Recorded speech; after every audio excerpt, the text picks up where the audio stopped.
लघुत्रयी में जो तीनों रचनाएं हैं वो रघुवंशम, कुमार संभव और मेघदूतम, ये तीनों रचनाएं महाकवि कालिदास की हैं। ये तीनों रचनाएं किसकी हैं? कालिदास।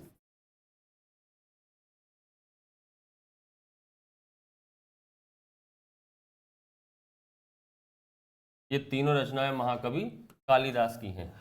तो रघुवंशम के बारे में देखें हम।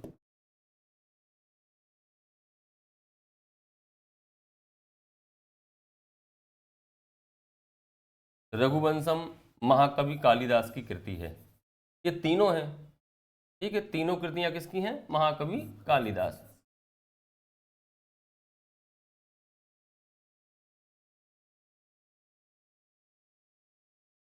और यदि आधुनिक संस्कृत में हम कहें महाकाव्यों में तो सबसे प्रसिद्ध हैं कालिदास। और आदि काव्य के रूप में कहें प्राचीन काल में तो महर्षि वाल्मीकि हैं। रघुवंशम की जो कहानी है इसमें रघुकुल के जो राजा हैं, कितने? 31 राजा हैं। अगर तो राजा दिलीप से लेकर के और अग्निवर्ण तक, राजा दिलीप से लेकर के अग्निवर्ण तक जो है 29 राजाओं का वर्णन है।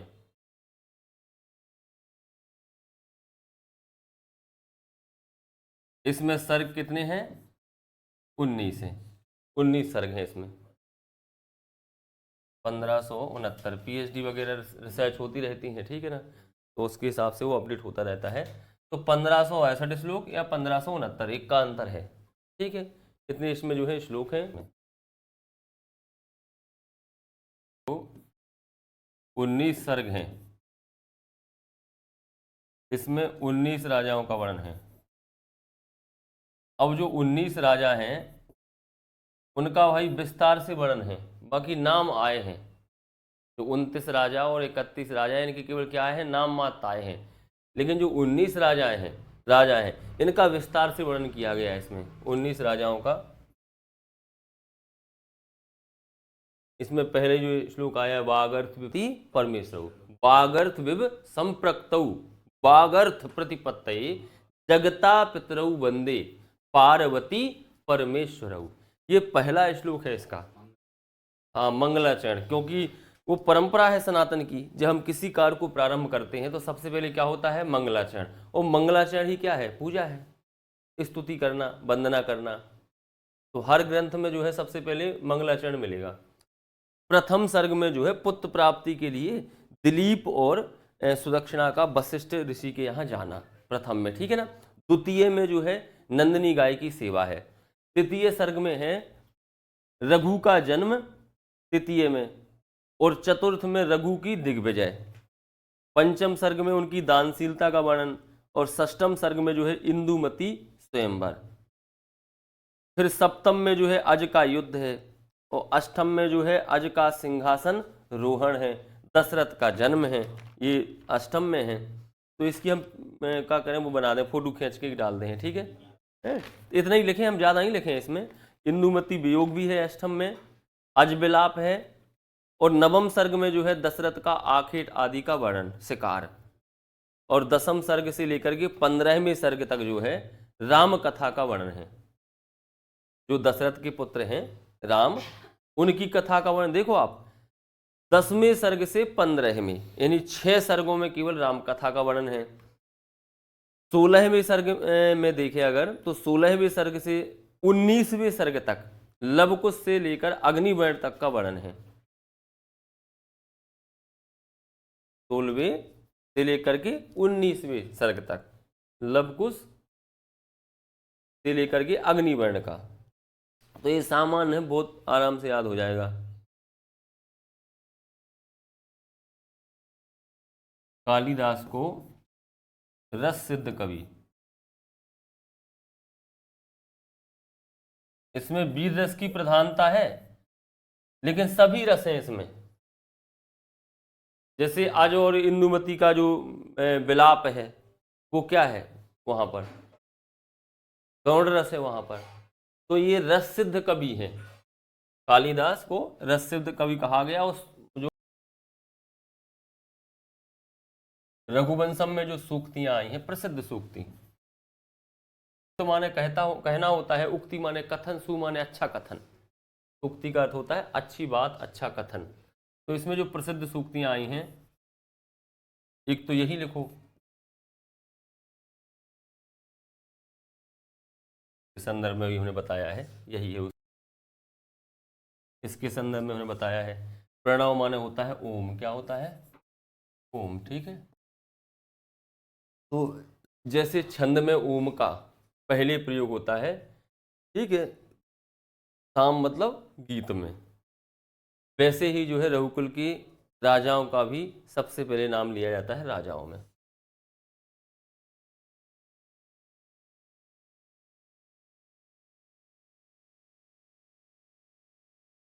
कुमार संभवम, यह भी किसकी रचना है? कालिदास की, ठीक है ना। ये जो लघु त्रयी में तीनों रचनाएं हैं वो महाकवि कालिदास की हैं, ये ध्यान रखना, कालिदास कृत है। अब ये कुमार संभव क्या है? शब्द की व्युत्पत्ति पे जाएं अगर, तो कुमार से मतलब क्या है? राजा का पुत्र, ठीक है। लेकिन यहां कुमार से तात्पर्य है कुमार कार्तिकेय, शिव के जो पुत्र हैं कार्तिकेय, और संभव से मतलब होता है उत्पन्न, जन्म। कुमार कार्तिकेय की जन्म की कथा है इसमें, सीधा ये है। कुमार जो शिव के पुत्र हैं कार्तिकेय, उनके जन्म की कथा है। अब ये जन्म की कथा क्या है? देखो, पहला जो विवाह हुआ था शिव का, वो किसके साथ हुआ था? सती के साथ, जो है उसी तरह जो है राजा दक्ष की जो है 7 पुत्रियां थीं।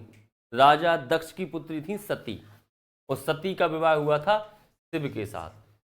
लेकिन उनने जब राजा दक्ष ने अपनी दूसरी पुत्री की शादी करी, इन्हें निमंत्रण नहीं दो, उससे व्यथित होकर के जो है सती जो है वो अग्नि को समर्पित अपने आप को कर देती हैं वो, ठीक है। अब भाई वियोगजन्य अवस्था में शिव हैं, क्योंकि पत्नी वियोगित होने के कारण शिव जो है क्या है? तपस्या में लीन, वो तो रहते ही हैं। भक्ति से मतलब ये कह सकते हैं उन्हें भाई भक्ति किसी की नहीं करना है, लेकिन वो अपनी तपस्या में लीन रहते हैं, या मौन, या कहे समाधिस्थ रहते हैं शिव। तब उसी समय जो है एक राक्षस ने तपस्या की होगी, उसको वरदान दिया होगा ब्रह्मा ने, तुम्हें केवल कौन मार सकता है? शिव का पुत्र। अब भाई शिव का पुत्र, शिव का विवाह नहीं हुआ है, सती कोई संतान नहीं थी, संभव नहीं है कि शिव का पुत्र कैसे मार देगा। तो देवताओं को बड़ी चिंता हुई, वो राक्षस जो है अत्याचार करने लगा। फिर देवताओं ने जो है विचार किया, क्यों ना शिव जी का दूसरा विवाह करवाया जाए। अब शिव तो समाधिस्थ थे, तो उनकी समाधि को भंग करने के लिए किसको भेजा गया? कामदेव को। कामदेव को भेजा गया है वहां, रति मतलब और कामदेव, दोनों पति पत्नी है, रति और कामदेव। कामदेव को भेजा गया, कामदेव ने बहुत प्रयास किया भंग करने की, मतलब उनकी तपस्या जो है समाधि को भंग करने का। अंत में जो है उनकी समाधि भंग हो जाती है, वो क्रोधित होकर के त्रिनेत्र, जो तीसरा नेत्र है शिव का, उससे क्या है वो कामदेव को भस्म कर देते हैं। दूसरी अब एक समस्या और हो गई, रति जाती है देवताओं के पास, क्या हमारे पति को मार दिया, ठीक है ना। तो वो रति से उनको आश्वासन देते हैं कि आपके जो पति हैं उनका पुनर्जन्म होगा। तो बोले शिव जी के वो तो तपस्या में लीन है, फिर से समाधिस्थ हो जाते हैं। फिर पार्वती जो है उनको प्राप्त करने के लिए व्रत रखती हैं, व्रत रखती हैं। वो ऐसा व्रत रखती हैं कि वो पहले तो जो है वो थोड़ा बहुत कुछ खाती हैं फल वगैरह, फिर वो पत्तों को भी त्याग देती हैं, मतलब पत्तों को भी खाना बंद कर देती हैं। तो उनको कहा गया फिर अपर्णा, इसी में आया है कुमार संभव में अपर्णा, मतलब जिनने पत्तों को भी त्याग दिया हो, पत्तों को खाना भी त्याग दिया हो, अपर्णा। फिर वो जल भी, ये निर्जला व्रत होता है, तीजा का व्रत है, वहीं से वो प्रारंभ हुआ है, शिव को प्राप्त करने के लिए पार्वती ने किया था। तब शिव प्रसन्न होकर के पार्वती के समक्ष जो है उपस्थित होते हैं दूसरे रूप में भी। फिर वो स्वयं अपने रूप में आ जाते हैं, उनका विवाह होता है, फिर जाके कार्तिक का जन्म होता है और कार्तिकेय पे उस राक्षस का वध करते हैं। ये कहानी किसमें है? केवल कुमार संभव जो महाकाव्य है और इसमें सर्ग कितने हैं? 17 सर्ग हैं मात्र। कुमार संभव में कितने सर्ग हैं? 17 सर्ग हैं। श्लोक कितने हैं? 1096। हम कितने? नायक जो है इसमें स्पष्ट है, कौन है? शिव है। नायक शिव है और नायिका पार्वती है।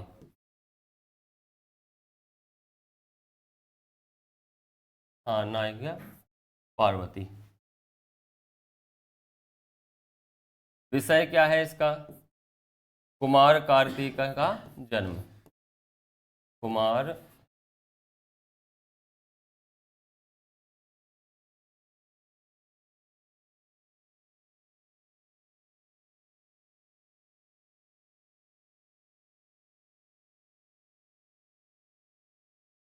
अब ये लिख दें अपन के शिव पार्वती का विवाह है, तो वो तो इसी में आ जाएगा। कुमार कार्तिक का जन्म, जब विवाह हुआ तभी तो जन्म हुआ। प्रतिनायक कौन है? तारकासुर। इस तारकासुर के वध के लिए ही ये पूरी विवाह है, कार्तिक का जन्म होना। विषय वस्तु या जिसका अधिकांशतः प्रयोग होता है उपजीव, उपजीव विषय, ये लिखा रहता है ज्यादा। तो उपजीव विषय क्या है इसका? श्रीमद् भागवत पुराण।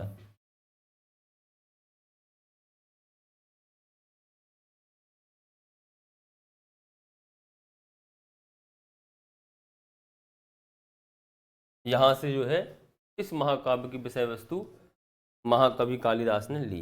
देखो, जितना भी ज्ञान है, ज्ञान वही पुराना है, उसी ज्ञान का प्रस्तुतिकरण जो है अलग अलग है। वैसे हम तो मंच पे भी लोग बोलते हैं तो पता चलता है कि वही पुरानी बात है, सब बोल रहे हैं। कल केंद्रीय विद्यालय में बोल रहे थे वो, है कि असत्य से सत्य की ओर ले चलो, अज्ञान अंधकार से, ठीक है ना, अज्ञान से ज्ञान की ओर ले, वही अस्तु माँ सदगमय तमसो माँ ज्योतिर्गमय मृत्युर माँ अमृतम गमय। किससे लिया गया है? कौन से उपनिषद से? बृहदारण्यक उपनिषद, ठीक है ना। और उनने ये भी कहा था, वो मात देवो भव प्रतिदेवो भव, अति जो है देवतुल्य है, ये कहा था उनने। तो वो तैत्तिरीय उपनिषद से लिया गया है। मतलब वही प्राचीन काल की जो बातें हैं उन्हीं को जो है दोहराया जाता है, केवल उनका प्रस्तुतिकरण अलग अलग रहता है।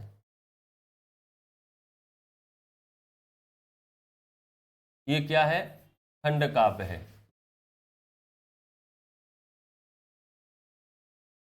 और गीति काव्य भी है।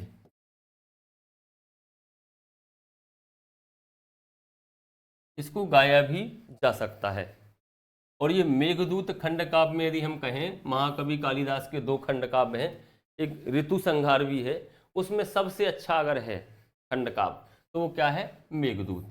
ऋतु संहार में 6 ऋतुओं का वर्णन किया गया है। मेघदूत की जो विषय वस्तु है उसमें एक राजा है जिनका नाम है कुबेर। कुबेर के यहाँ एक व्यक्ति काम करता है, उसका नाम क्या है? यक्ष, ठीक है। और उसकी पत्नी क्या है? यक्षिणी।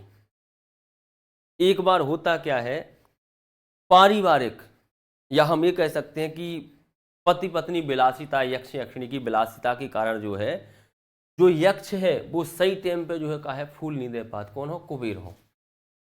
तो जो बासे जो फूल रखे रहते हैं उन्हीं फूलों को उठा करके और लेके वो कुबेर को दे आता है। अब जो पुराने फूल होते हैं, तुमने देखा हो कि फूल तब तक खिला रहता है जब तक सूर्योदय हो, सूर्य अस्त होते ही उसकी पंखुड़ियां बंद हो जाती हैं। तो वो पुराना फूल है, उसमें क्या होगा? एक भौरा बैठ गया होगा, भौरा बैठ गया होगा वो। अब वही फूल जाकर किसको? कुबेर को देता है यक्ष। कुबेर पूजा के लिए जाते हैं, जैसे ही वो चढ़ाते हैं फूल तो उससे भौरा निकल करके जो है कुबेर को काट लेता है। इसमें दोष किसका है? यक्ष का, क्योंकि ताजे फूल में तो हो नहीं सकता है ऐसा। तो जो कुबेर है वो यक्ष को श्राप देता है, श्राप, कि तुमने अपनी पत्नी के कारण तुमने अपने कर्तव्य को नहीं निभाया, तो हम तुम्हें श्राप देते हैं कि तुम पत्नी से 1 साल के लिए अलग हो जाओगे। अब पहले की बातें हैं, पहले की श्राप हैं, वो तो सिद्ध होते थे, ठीक है। तो वो श्राप सफल होता है। पत्नी जो है उज्जैन के अलकापुरी में रहती है अकेली, और जी कहाँ पहुंच जाते हैं, रामगिरी पर्वत अपने मध्य प्रदेश में है। 6 महीना बीत जाते रहते रहते अकेले इन्हें, ये बहुत परेशान है कि पत्नी कैसी होगी, ठीक है। तब इनको आषाढ़ के पहले ही दिन जो है इनको बादल दिखाई देते हैं, इनकी आस जगती हो चलो कोई ना कोई तो यहाँ मिला निर्जन स्थान पे। तो ये मेघ से चर्चा करते हैं कि भाई मैं यहाँ 6 महीने से डला हूँ और मेरी पत्नी की खबर नहीं मिल रही है, आप एक काम करो मेरा संदेश जा करके, वो तुम उज्जैन में अलकापुर ये गांव है, वहाँ पत्नी बड़ी बड़ी अटारियाँ हैं वहाँ बैठी होगी, उनको बता देना कि 6 महीने और रह गए हैं, ठीक है, हम शीघ्र लौट आएंगे। इस दौरान मेघ को यक्ष के द्वारा बताया जाना कि तुम यहाँ से जाना, तुम्हें उज्जैन मिलेगा, सुबह वहाँ पूजा चल रही होगी तो आप वहाँ नगाड़ी बजा देना। नगाड़ी से मतलब क्या है, गरज देना, ठीक है। फिर आगे थक जाओगे तो विंध्याचल पर्वत पे का है थोड़ा आराम कर लियो, क्योंकि बादल बिल्कुल आ जाते हैं, बिल्कुल विंध्याचल जो पर्वत है थोड़ा ही अंतर रहते हैं, ठीक है ना, तो वहाँ आराम करना। तो उसमें बहुत सा वर्णन किया गया है, तो संक्षेप में बता रहे हैं। फिर जाके तुम्हें उज्जैन में अलकापुरी में पत्नी मिलेगी, हैं, उनसे तुम कह देना कि मैं यहाँ कुशल पूर्वक हूँ। ये कहानी किसमें है, मेघदूत में है, बहुत अच्छी कहानी है।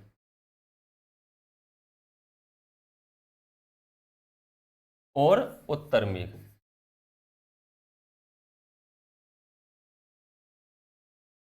इसमें पूर्व की कहानी है, मतलब श्राप जब नहीं मिला, और इसमें उसके बाद की। तो 2 भाग हैं इसके, उत्तर मेघ और पूर्व मेघ। श्लोक हैं इसमें, कितने हैं, 52 हैं। इसमें 52 श्लोक हैं और इसमें 63 श्लोक हैं।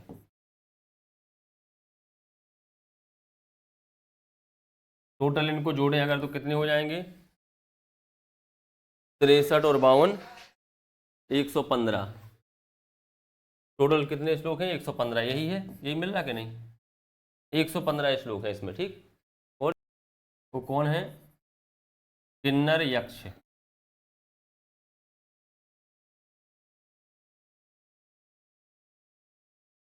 और नायिका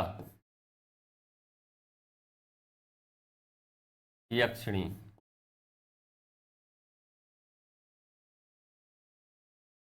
अभी थोड़ा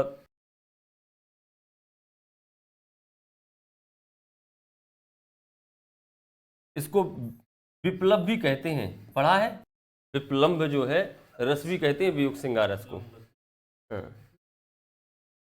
श्रृंगार भी, हाँ।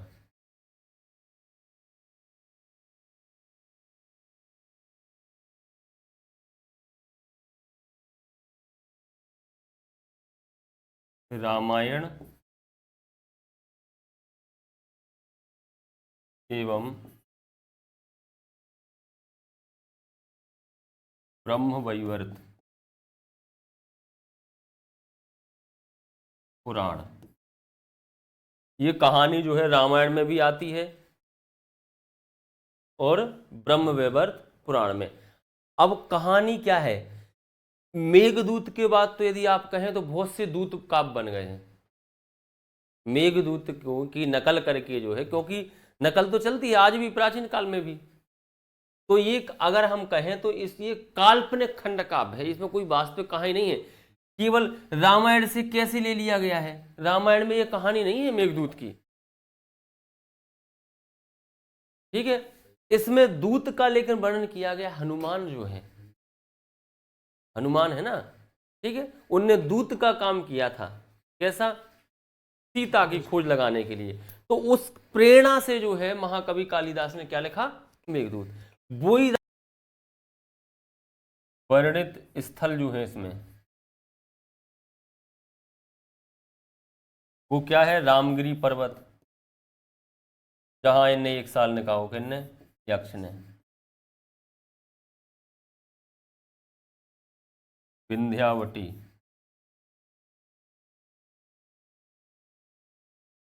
रेवतक पर्वत क्या है, क्यों कहते हैं इसको, जो नर्मदा है, इनको हम रेवा नाम से जानते हैं, किस नाम से, रेवा,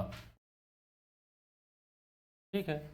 और जहाँ से नर्मदा नदी का उद्गम हुआ है वो विंध्याचल पर्वत है, ठीक है। तो उस पर्वत को क्या कह दिया गया है, रेवतक पर्वत।